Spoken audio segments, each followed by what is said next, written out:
Hello everyone, in this video we are on page 9 of the note packets and we are starting lesson D, Intro to Logarithms. Now I know from polling previous classes that a lot of times we don't remember a whole lot about logs from Algebra 2, so we are going to take it from the very top, starting with just thinking about logs as a way of rewriting exponential form. And this is kind of similar to how with square roots, for example, the square root of x is the same as x to the 1/2. So just like logs are going to be a way of rewriting exponential form, exponents are a way of rewriting radical form. So we have this first property of logarithms, just thinking about them as another way of writing exponential form. But later, we're going to see how we can use logging as an operation, similar to how I can do square root. So yeah, the square root of x is the same as x to the 1/2, but I can also use square rooting as an operation. So for right now, we're just gonna start with the basic definitions of what a logarithm is. I hope you had a chance to click the link above that said, this is the log mnemonic device, and yes, it is a picture of an elephant holding a tree log in his trunk. So whenever you see the word log, I want you to think of the elephant holding it, and that elephant has big animal ears. I hope you guys hate my mnemonic devices as much as I love them. So this is going to be our mnemonic device that we use for logs. And folks, I will say that it immensely helped my Algebra 2 students when I taught it to them, and it really helps the Precalc students as well. So when you see the word log, I want you to think of big animal ears. And what we're going to find is that the B, the A, and the E are parts of an acronym that we need to piece together the parts of logarithmic form. So first, we're going to start with exponential form, exploring the parts of it. If I have 3 squared equals 9, 3 is the base, 2 is the exponent, and 9 is what we're going to call the answer, as in the answer of the exponential expression. So in a general sense, we can say base raised to an exponent equals the answer. And as you can see, these are my parts of that big animal ears expression. Now, exponential form, we can identify the parts just from knowing how exponents work, but logarithmic form is a little bit trickier just because we haven't gotten as much practice with it. So for logarithmic form, the first thing I want you to notice is that the log, the 9, and the 2 are all at ground level. The only thing we have not at ground level is the 3, which is written as a subscript. So exponents have a superscript, logs have a subscript. And your items go in the order of log, big, animal, ears, where the big is the base, the animal is the answer, and the 2 is the exponent. So big animal ears. And that's the order that it goes in once you see that word log. Big animal ears. So folks, these two expressions say the exact same thing.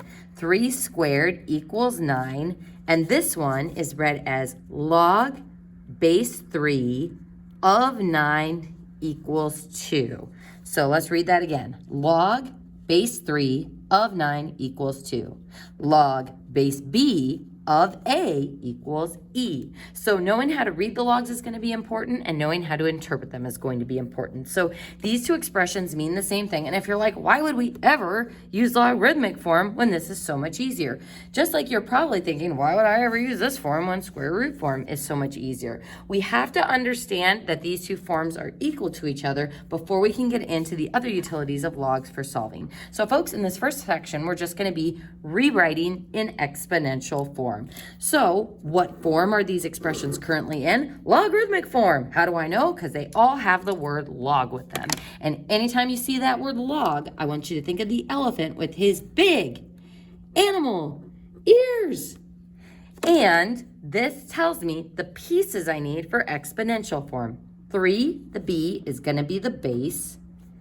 The 243 is going to be the answer, and the exponent that goes with the base is 5.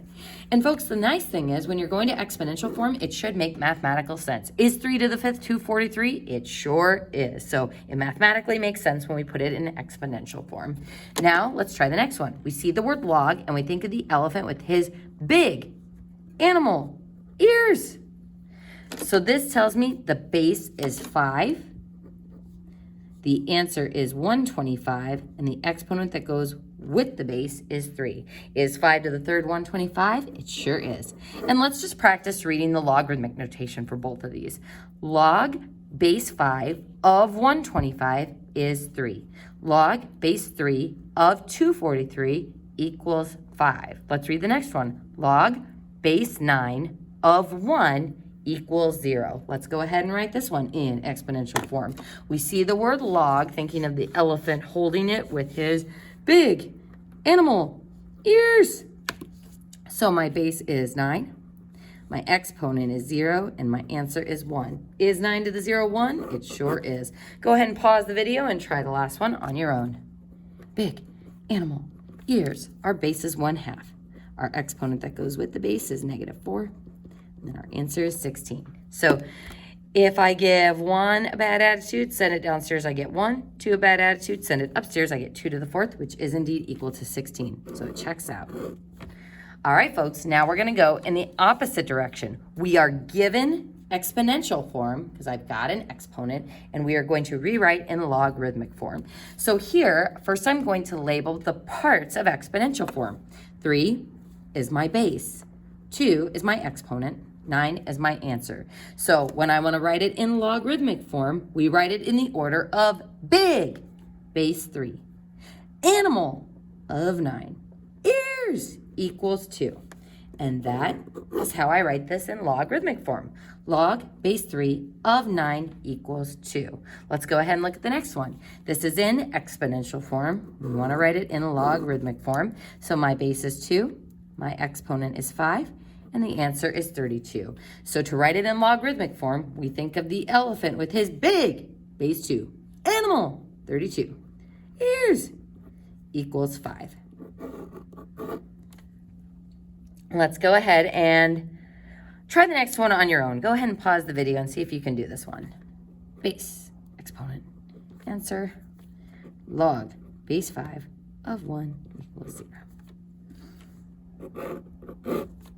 All right, folks. Now on number 8, this one is not quite as simple because this is not in exponential form. It is currently in radical form.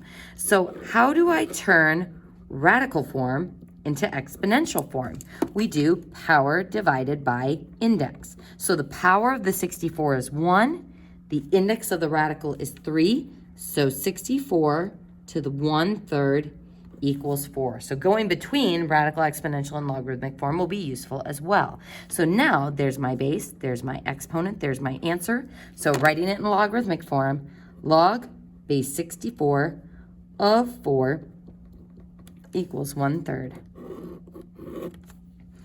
So now we are going to move into evaluating logs. If you look at this expression, log base 2 of 8, and I'm like, hey, tell me what that's equal to. You're probably like, I don't know, Mrs. Cairo. I'm just like, thought it was a way of rewriting exponential form. How do I evaluate a log expression? If you are looking at your calculator in a hopeful way, saying, well, there's a log button here and a natural log button down here. We'll get to these buttons, but they are only used for certain types of logs. So your calculator will be used on some of these problems, but not these ones. So calc teachers will expect you to be able to do these sorts of logs by hand without your calculator. So this is our first important rule. To solve or evaluate one log, you always put it in exponential form. And you'll see why this is going to help us with our solving. So log base 2 of 8 equals something. I'm going to go ahead and just write equals x because I want to know what this log is equal to, and this is going to help me find the missing parts of exponential form. To put this in exponential form, I'm going to do the same thing that I did on the above problems. I'm going to label my pieces. I see the word log, think of the elephant with his big animal ears. So my base is 2. My exponent is x, and my answer is 8.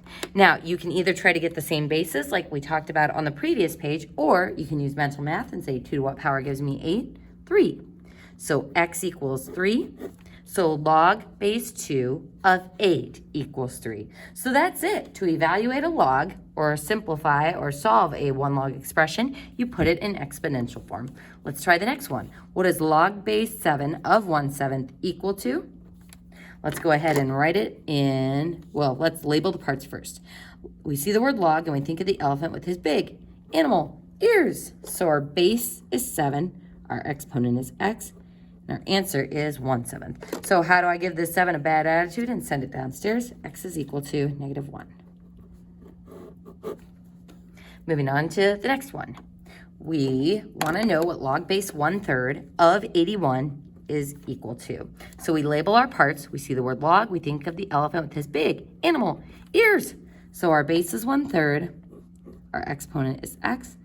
And our answer is 81. Now this one's a little bit nastier, so I would probably try to get the same basis here. So how can I rewrite 1/3 as a smaller non-fraction base? Well, that would be 3 to the -1.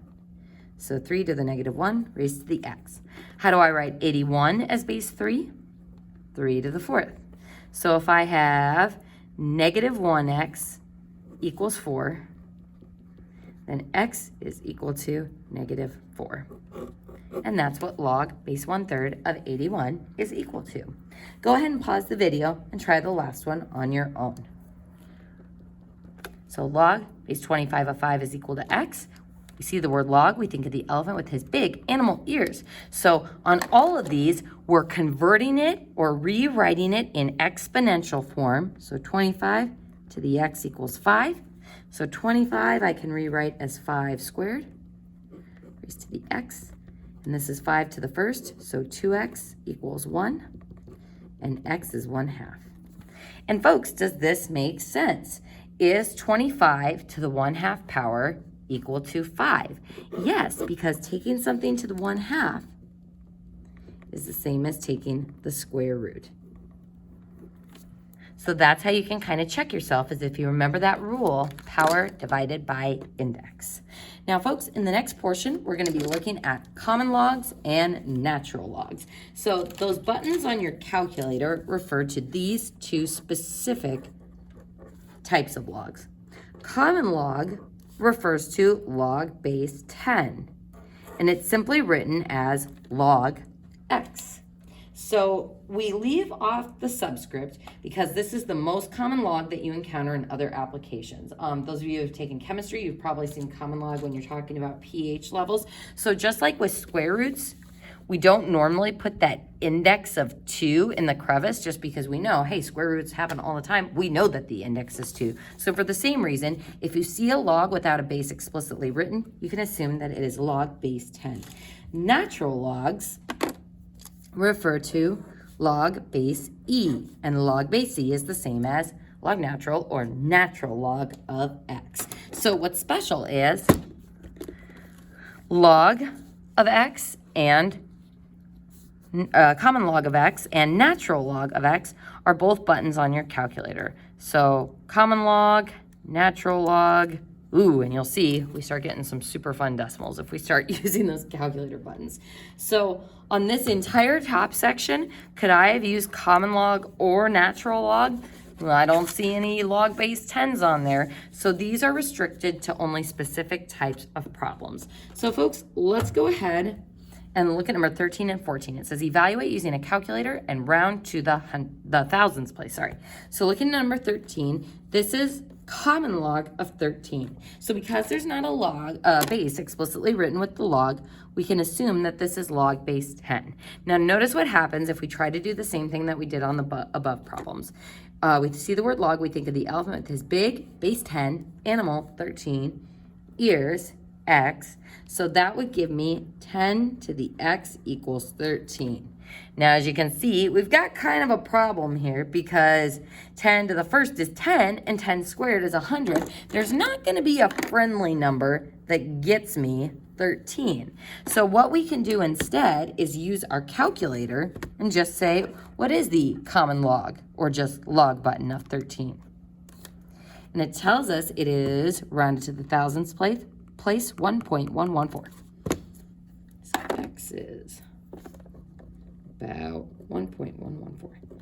And folks, I like the squiggle equals sign, but I'm not going to be picky if you just write equals, especially since it's telling you to round. So what I do want you to notice is that if I did plug in that horrible long decimal for this power of x, 10 to that nasty power, notice that, yup, that gets me super duper close to 13. So this is important because we wouldn't have been able to solve this like we did the above problems. There's no way I can write 10 as base 13 or 13 as base 10. So having our calculator to help us will be important. Now on the next one, this is natural log of 6, which means the same thing as log base e of 6. So this is another one that wouldn't be so friendly if we try to rewrite it in exponential form. So I can just do natural log of 6 and round it to the thousandths place 1.792. And that's our final answer. There are some simplifying shortcuts that you can use on certain types of log setups. You don't have to memorize these. They're just kind of nice to know, but usually you can muscle your way through these just by knowing that you can rewrite logs in exponential form and vice versa. So if I look at this first one, if you have a log base b of an answer part with the same base, you can cross off the log base b with the answer part b and just get x. If you have a base raised to log of that same base, those cancel out and you would just get x as well. Now, these two are kind of important because if you were to rewrite these in exponential form, your base would be b, your exponent would be 0, and your answer would be 1. So b to the 0 equals 1. So anytime you have 1 in the answer part of the log, it's always going to be equal to 0. Log base b of b is always going to be equal to 1 because if I write that in exponential form, it says b to the first equals b. And again, you don't have to memorize these because again, all it took was us rewriting in exponential form to say, oh yeah, that's definitely true. Something that I'd also like you to write next to these simplifying shortcuts, because this is going to come into play on the next couple of pages. E and natural log are inverse functions and operations of each other. So E and natural log are inverse functions and operations. So if you notice that that natural log button is has the base E as the second feature. So if I do second natural log, that's where base E is located.